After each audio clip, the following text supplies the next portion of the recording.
Hare Krishna. Namo Vishnu Paraya Krishna Pishtaya Bhutale Srimati Bhakti Vedanta Swami Tina. Namaste Saraswati Devi Gauravani Pacharine Nirvishesha Shanyavadi Paschatadishatare. Jaya Jaya Shri Chaitanya Jaya Nityananda Jaya Roita Chandra Jaya Gauravakta Vinda. Jaya Jaya Shri Chaitanya Jaya Nityananda Jaya Roita Chandra Jaya Gauravakta Vinda. Jaya Jaya Shri Chaitanya Jaya Nityananda Jaya Advaita Chandra Jaya Gauri Bhakta Vrinda. So we're continuing today reading Madhya Lila, chapter 8, verses 16.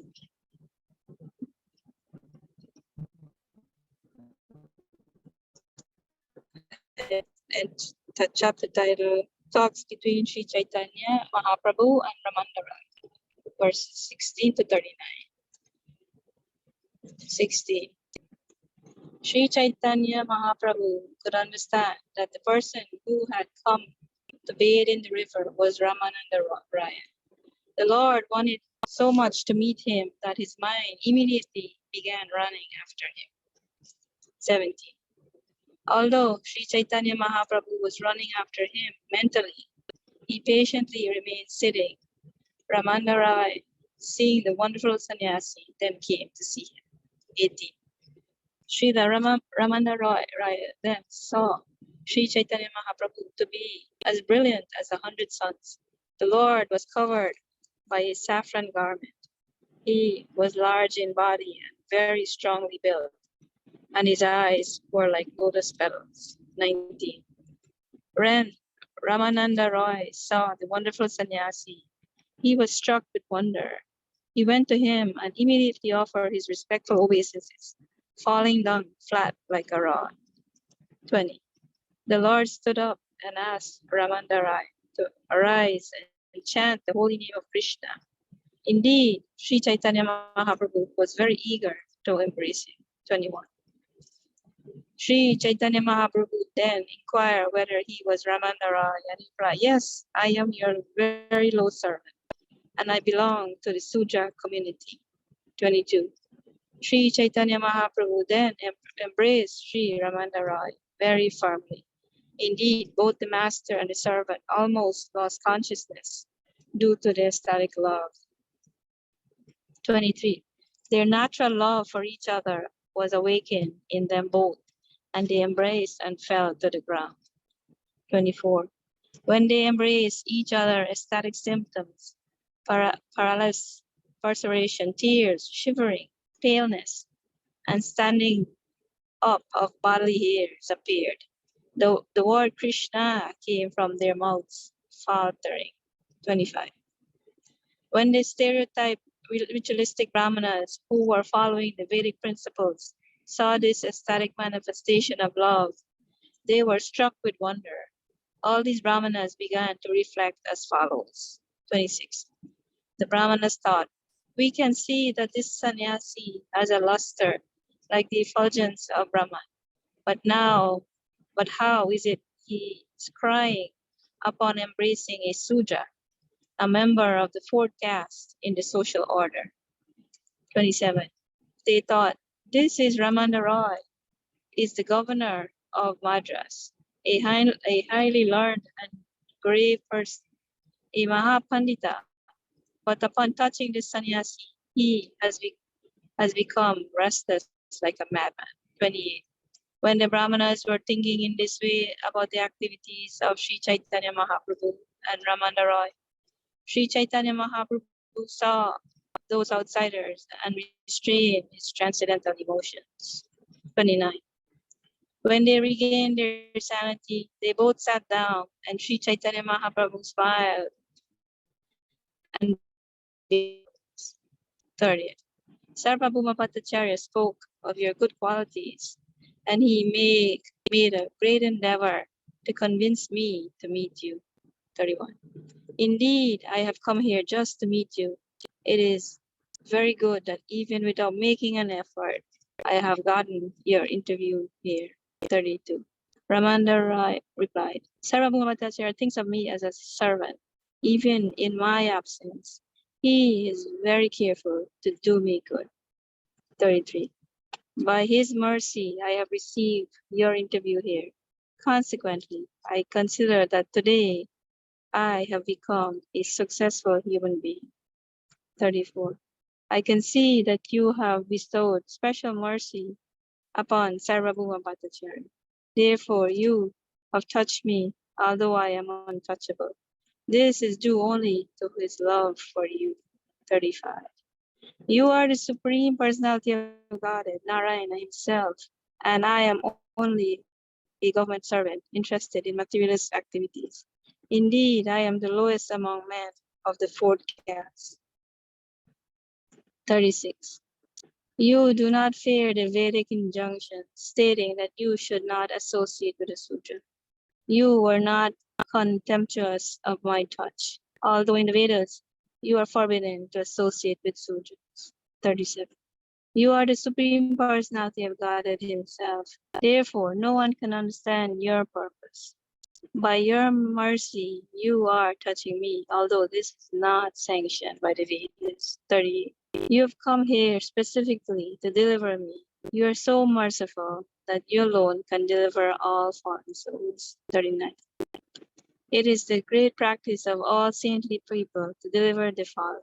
Therefore, they go to the people's house, although they have no personal business. Hit there. Okay, Prabhu, I'll stop here. 39. Yeah, sure. Thank you so much, Madhya. So, today's section, we're in the 8th chapter of Madhya Lila. So, the talks between Lord and Ramananda Rai. So, the context here was in the previous chapter. And the overall context is that Lord Chaitanya Mahaprabhu was traveling on South India tour from Jagannath Puri. That is the overall context. In the last chapter, we heard how he met Kurma Brahmana and instructed him, and how he met Vasudeva Brahmana and relieved him of leprosy and gave him instructions. And then in this chapter, we heard how he went to Simachalam, Jiyad Nasima place is described. So, yeah, after that, now Sri Chaitanya Mahaprabhu reached the bank of Ganges, what is it? Godavari River. That is the bank he reached. That is closer to Rajahmundry. Now, today's Rajahmundry it's called in Andhra Pradesh. So he reached the bank of the Godavari, and then it's described that he took a bath, and then he crossed the river, and then little distance he passed, and then he was chanting the holy name there. Means closer to the bank of Godavari, other side of the bank. That's what is described. And then at that time, while he was chanting the holy name there, uh, someone Ramananda Rai, who was the governor of the king at that place, he came along with music party, band party, and also Brahmanas who were singing Vedic hymns like that to the river to take a bath and to do some rituals for his forefathers like that we discussed. That is the overall context where we are in. Chaitanya Mahaprabhu was chanting near the bank of the Godavari river, and then Ramananda Rai came to take bath in the river. That is where we are. Let me share my screen now. So that was text number 16. Yeah. So Chaitanya Mahaprabhu immediately understood that the person who came is none other than Ramananda Rai. Remember a couple of chapters ago, or not last chapter, I think. In the last chapter, before Sri Chaitanya Mahaprabhu started for South India tour, Sarvam Bhattacharya told him, please visit Ramananda Rai. Please meet Ramananda Rai in your South India tour, like that he requested. So that's why Chaitanya Mahaprabhu knows that he's going to be there like that. So he understood that he's there.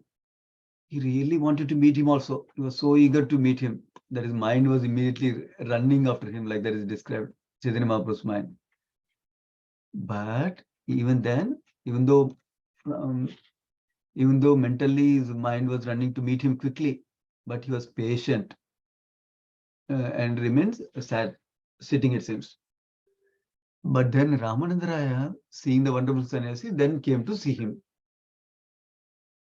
So it's not like Chaitanya Mahaprabhu is proud, I should not go to him. Not like that. Chaitanya Mahaprabhu was maintaining the decorum of sannyasi. and also that Ramananda giving opportunity for Ramananda to come. So now let me see. There's no purports to these verses. Now Ramananda Raya then saw Chaitanya Mahaprabhu, and beautiful form of Lord Chaitanya Mahaprabhu is described here. That he was appearing as brilliant as 100 suns, it seems for him. That means very effulgent like that. And he was wearing a saffron garment, like sannyasi robes. And he was large in body and very strongly bent. And his eyes were like lotus petals, like that. This is Chaitanya Mahaprabhu's form. When Ramananda saw that this Chaitanya Mahaprabhu, he was struck with wonder, it seems. And he went to him, immediately offered him Dandavad Pranam. Falling down flat like a rod, it means Dandavad Pranam, he offered full obeisances. And then, as soon as he offered obeisances, Ramananda Rai, Sri Chaitanya Mahaprabhu stood up and asked Ramananda to rise. And interestingly, he asked him to chant the holy name of Krishna. Imagine, first meeting, first time somebody is paying obeisances, and he asked him to get up, and he's asking him to chant the holy name of Krishna. That much importance Lord Chaitanya Mahaprabhu gave for chanting the holy name. And Sri Chaitanya Mahaprabhu was very eager to embrace him as described. Then Sri Chaitanya Mahaprabhu asked the question, "Are you Ramananda Rai?" Like that. Then Ramananda Rai replied, "Yes, I am your very low servant and I belong to Sudra community."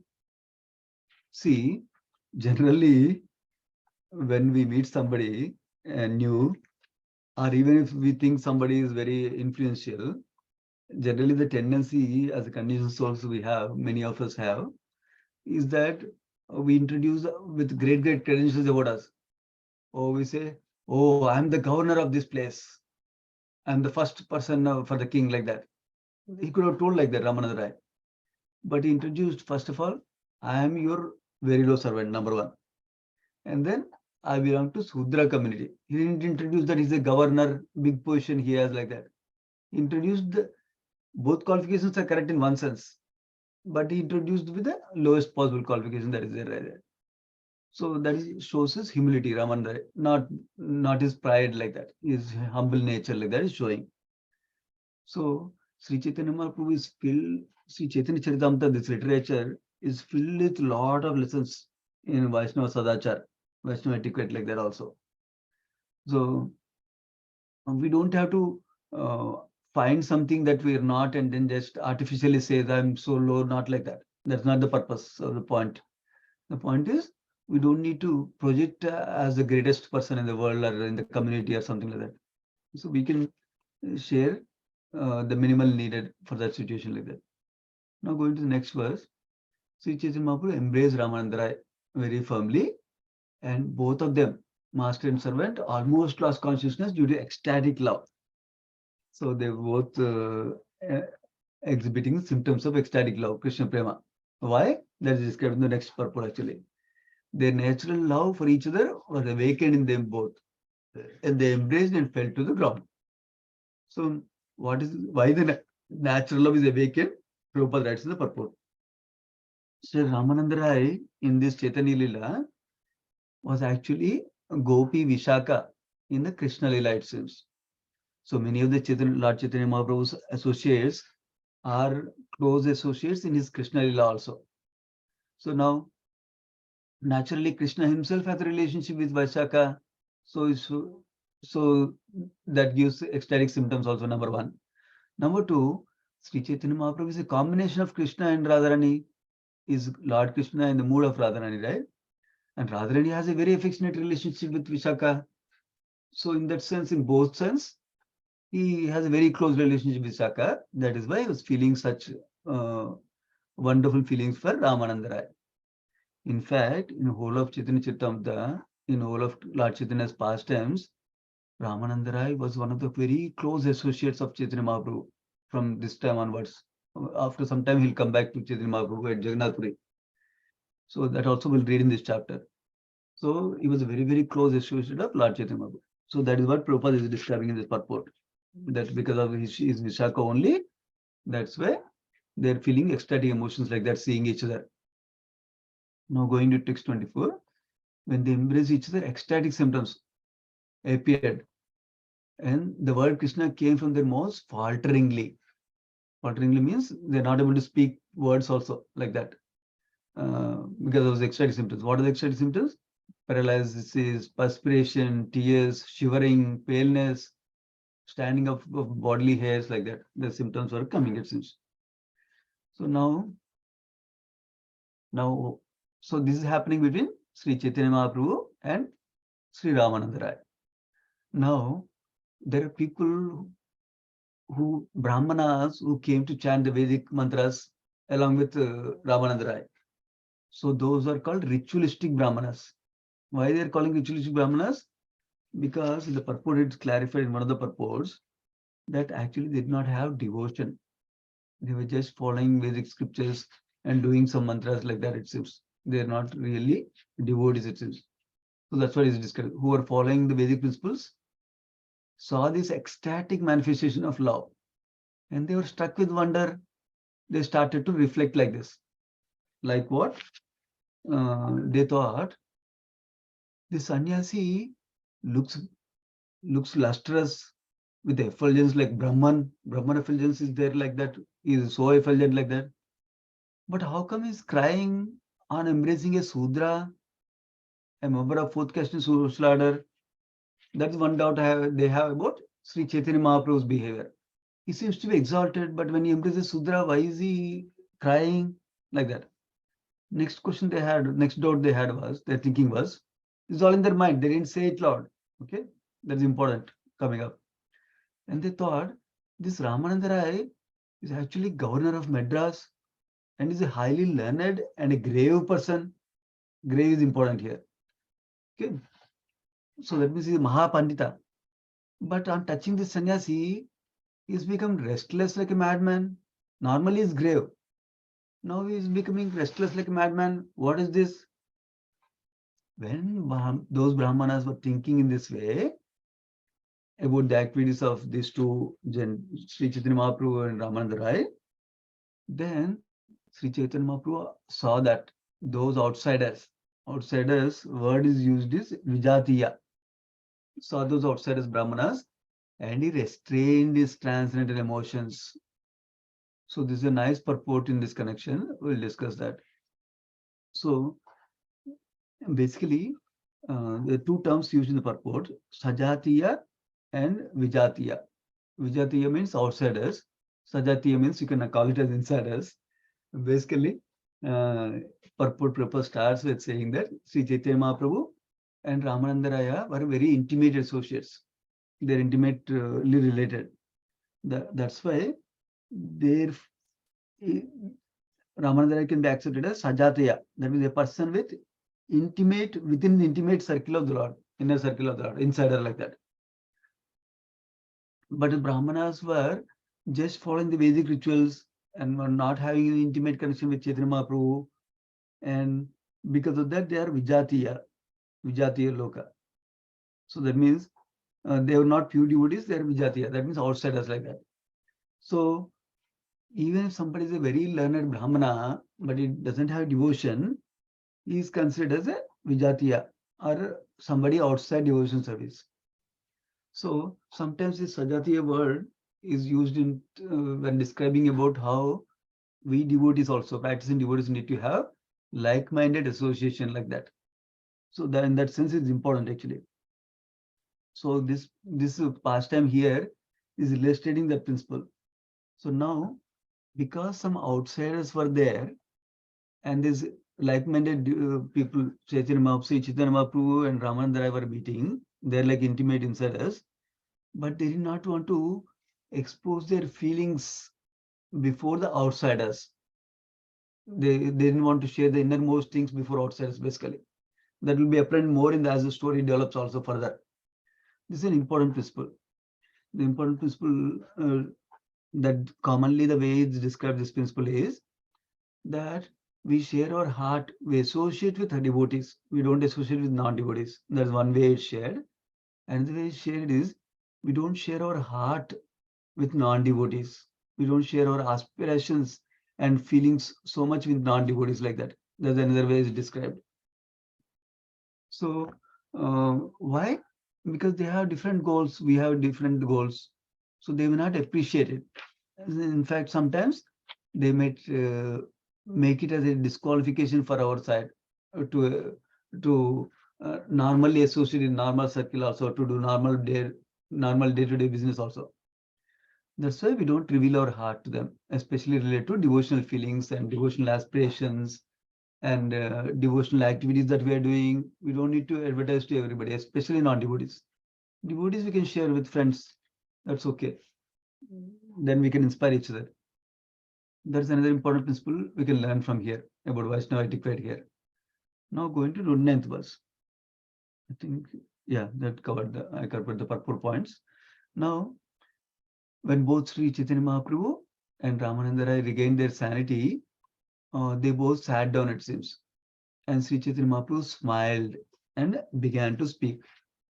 So what did he say, Sri Chaitanya Mahaprabhu?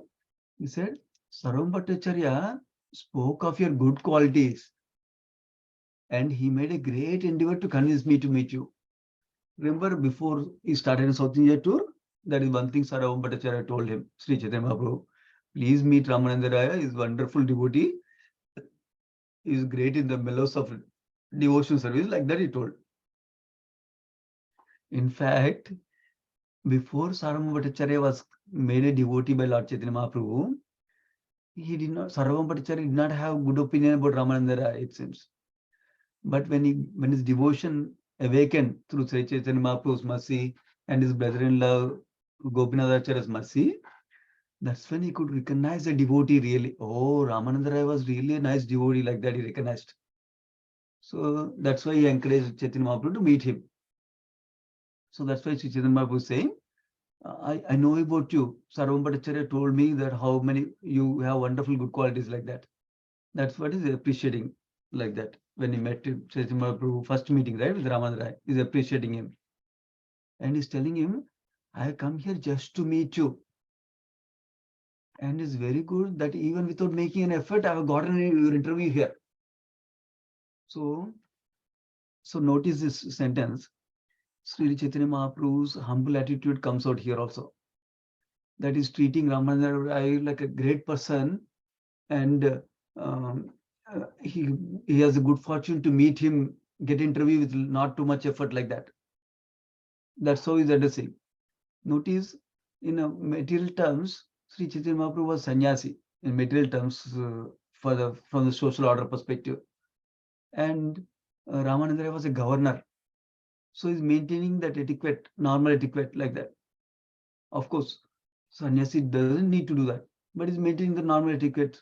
So then, but the other person may not accept that respect. But that's how Chaitanya Mahaprabhu is responding, respecting him first, respecting his position first. Actually, this becomes important. Ramananda Rai, when he's responding, he tells, actually, it is my great fortune, not your great fortune, like that. He turns it around. We'll see that also. So then Ramananda Rai replied, let me see if there's any purport. Okay, no purport here. Ramananda Rai replied, Sarvam Bhattacharya thinks of me as a servant. Even in my absence, he is very careful to do me good. This is also another important principle for us. So Ramananda is saying, Sarvam Bhattacharya thinks me of his servant. That is why, that means thinks me like I'm somebody that needs protection. I'm somebody like a dependent on him, like that. So that's why even in my absence, he's very careful to do me good only, like that. That means he's appreciating, with gratitude, he's appreciating Sarvam Bhattacharya's mercy on him like this. So another important principle here is, naturally, when we try to serve others, when we try to be position of a servant for a spiritual master, then naturally spiritual master want to extend his protection, extend his mercy to us, like that. In fact, many of us have this experience. As children, when we take shelter of our parents, father and mother, and then when we stay dependent on them, then they take care of us. They always think about us. Oh, what should my son wear? What should my son eat? How should I take care of my son's health? How should I plan for my son's future? Like that, they'll think. So that principle is important in both directions. As a servant, we need to stay under the shelter of a superior, spiritual master, for example. And then whenever we position in some leadership, as a mother, father, elder brother, elder sister, whatever the position we are in, we're all in some leadership position in life. So then we extend our protection to our dependents like that. We don't think that we don't care. It's not about me, me. We need to take care of our dependents also. That's another principle we can learn from here. That's what Ramananda is saying, that he took care of me. Even in my absence, he was very careful to do me good like that. Now, text 33. Ramananda is still speaking. By his mercy, by whose mercy? By Sarvam Bhattacharya mercy. I have received your interview here. See, this is another important principle of gratitude. So when Chaitanya Mahaprabhu relate to him, that Sarvam Bhattacharya encouraged him to meet Ramananda, he recognized that aspect, that only because of Sarvam Bhattacharya requesting Lord Chaitanya Mahaprabhu, through that he showed me mercy. That's why I could see Lord Chaitanya Mahaprabhu. So he didn't lose that gratitude towards the other person. Generally, when we get a connection with a bigger person, common conditional attitude is we don't care about who helped us to get there, like that. But this is a good principle, that we need to be grateful for whoever is showing the path, whoever is helping us to make progress in spiritual life, like that. We recently celebrated Narasimha Chaturdasi. In that also, Prahlad Maharaj, when he prays to Lord Narasimha Dev, also he says the same thing. How can you leave my spiritual master who showed me the path to you, like that? How can I leave the service of my spiritual master, like that, he says. That is a gratitude that Prahlad Maharaj had. Similar thing here we are seeing. Now he says, consequently, I consider today I have become a successful human being because of his mercy, of Sarvam Bhattacharya's mercy, because he got the audience of Sri Chaitanya Mahaprabhu, is considering himself as his life has become successful, like that. So now, text 34. I can see that you have bestowed special mercy upon Sarvam Bhattacharya. That is why, because Sarvam Bhattacharya asked him, he gave special mercy to Sarvam Bhattacharya. Because, how is he saying? Because Sri Chaitanya Mahaprabhu touched him, touched Ramananda, even though he's untouchable, like that. That means Sudra. This is due only to his love for you, he's saying. So, in the later purport, it becomes clear. But in Vedic culture, lower caste people are not even used to be touched, it seems, in the Vedic culture, because they don't have principles of cleanliness, like that. That is why. So that is what was described. That's why he's especially appreciating that is considered Sudra, like that. So now we'll hear more about Ramananda Rai, how even though externally is born to a Sudra mother, externally is working under a king for a salary, but actually is an exalted pure devotee. That will come in next few verses for us. Now next verse. So this Ramananda is recognizing him now. First, he recognizes his great fortune to come in the audience of Chaitanya Mahaprabhu. He recognizes the mercy that Sarvam Bhattacharya gave. That's why he got this opportunity. Now he's glorifying the Chaitanya Mahaprabhu personally. He's saying he was the Supreme Personality of Godhead, Narayana himself. And I'm only a government servant interested in material activities. Indeed, I'm the lowest among men of the four castes. That means I'm the Sudra he's describing, based on the birth. Of course, we know from Bhagavad Gita that castes are not based on birth. It's based on guna and karma, qualities and occupation, like that. So now text 36, but he's taking the humble position like this by stating like this. Now text 36 is a big purport. It says, you do not fear the Vedic injunctions, stating that you should not associate with the Sudra. You will not contempt yourself my touch. Although in the Vedas, you are forbidden to associate with Sudras. So it's glorifying Chaitanya Mahaprabhu that you didn't follow any Vedic injunctions because you don't fear about them. Because you don't need to fear about them. Why? In the next verse, he says, you are the Supreme Personality of Godhead himself. Therefore, no one can understand your purpose also. By your mercy, you touching me, although this is not sanctioned by the Vedas. we'll go to this purport and then come back to this. So in the purport, couple of points are made. One is that in the Vedic culture, the classification is not based on birth. Really speaking, based on the level of consciousness. If somebody highly Krishna conscious, they're not Sudra anymore. They're not Vaishya anymore. That is the point that comes across very clearly in the purport. So even if somebody is born to Vaishya, Sudra doesn't matter. But if they take up Krishna consciousness, they elevate the consciousness, then they're not to be called Vaishya, they're not to be called Sudra, they're not to be considered based on the birth itself like that. Even if it's a woman, they're not necessarily women anymore, like that is described in the purport. They're considered like a elevated person now, being Krishna conscious like that. So that is the other point being made in the purport. And then another important point in reference to Padma Purana is described is that we should not see a Vaishnava based on their birth. If you see like that, then a person goes to hell quickly when he considers the devotee of the Lord in terms of birth, like that is described. So when somebody becomes a devotee, we should not discriminate against them or something based on their birth. Actually, our vision should be how Krishna conscious somebody is there, more than their birth, more than their occupation, more than their salary, more than how much, whatever they do, like that, what a business they do daily, not like that. That's not more important. How much Krishna conscious they are, that's what is important. And how much interested they are in Krishna consciousness, that's also an important aspect to consider. So those are the points made in the purport. And then, so Prabhupada writes in the purport, one need only chant the holy names of the Lord and strictly follow the principles forbidding sinful activity. Then one doesn't need to be considered untouchable, Sudra or Vaishya like that. And then another point is, normally it's enjoined in the scriptures that elevated sannyasis are not meant to be the king or servants of the king like this, or royal people, or sense gratifiers like that is described in the purport.